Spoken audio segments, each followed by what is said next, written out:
Okay, as far as DCEU movies go, that wasn't too bad.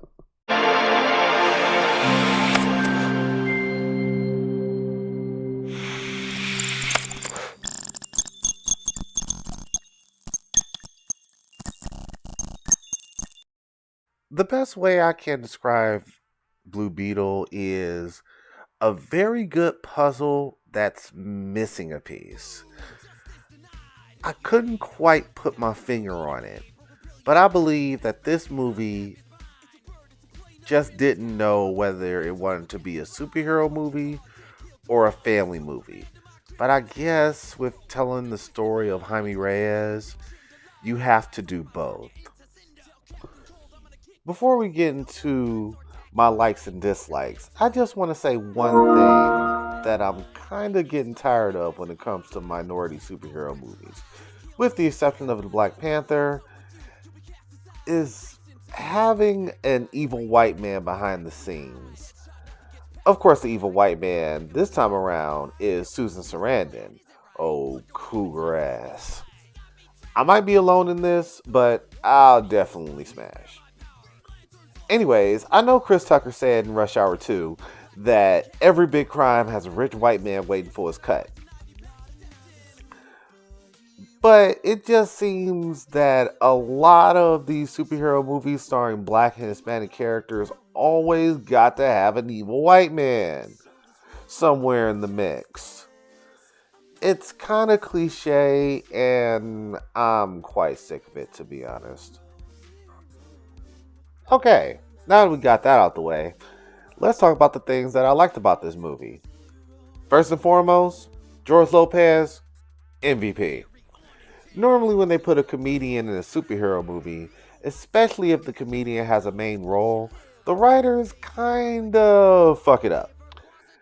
I mean, it has happened again and again and again. But he was the perfect type of comic relief character. You know, the type that isn't completely fucking useless. Playing the goofy uncle who is an undercover tech genius, I really enjoyed it. And it was quite believable. But that's just my opinion. I also enjoyed the little sister, Belisa Escobar. God, I hope I'm pronouncing that right. If not, I'm sorry. But she did a fantastic job. Her and the uncle were my two favorite characters in the movie. Finally, I am a sucker for a family movie. I'm sorry. The family dynamic was cute and adorable, and I enjoyed every minute of it. I'm just a big softie. What can I say? Now, the things that I didn't like. Although the actor who plays Jaime Reyes is pretty good, he was too much of a blank slate for me. It's almost like he didn't develop any personality until the third act. I've already discussed the evil white man trope, so I'm not going to get into that again. As far as the villain that they gave us, I'll have to say I really wasn't feeling it. It seems like we've done this evil brute shit one too many times. Some stories actually do it better than others. God of War Ragnarok sticks out in my mind with Thor. But this is one of those times where it didn't work. He had no personality and no reason for me to give a fuck about him. And then they tried turning him into a sympathetic villain at the last fucking minute, and I couldn't slap my forehead hard enough.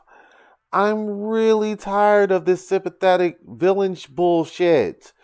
Where are my absolute evil villains that shake babies and kick puppies? I'm sorry, but I feel my villains should be absolutely evil. And yes, I wouldn't mind my villains being evil for no reason, as long as they're entertaining. I know people said it time and time again, but it just makes it that much more satisfying once they're defeated. And no, the self-sacrifice thing, yeah, I'm tired of that bullshit too. I'm sorry. I'm done. I'm done with that shit, okay? Where my Jokers at? Where my Joffreys at? All right. That's what I want in my superhero movies. Fuck. I don't think this is too hard of a request, man. I just don't. Ugh, fucking Hollywood. Although I did like the tie ins to the main DC universe, even mentioned the fact that Blue Beetle is a legacy character.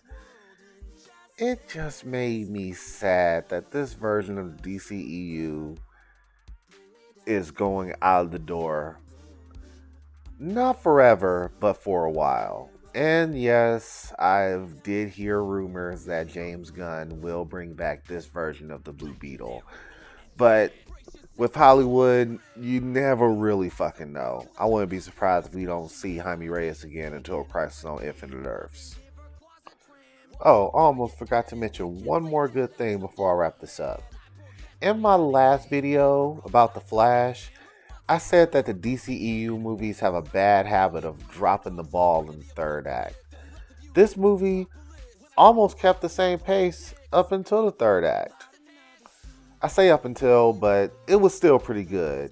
It felt like this movie was ramping up, and I did enjoy that. It's just, like I said in the beginning of this video, they were putting the puzzle piece together quite nicely, but they were still missing something. A crucial piece that could have made this movie one of the best movies of the year.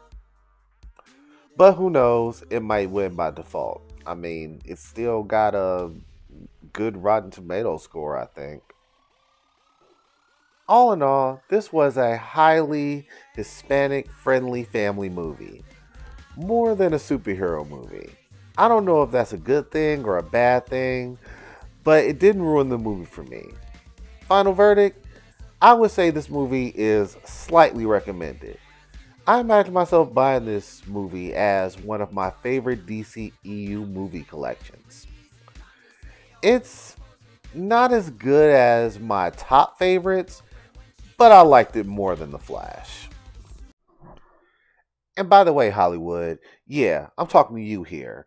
When you do a superhero movie, could you please stop having this hero take off his or her mask during the final battle?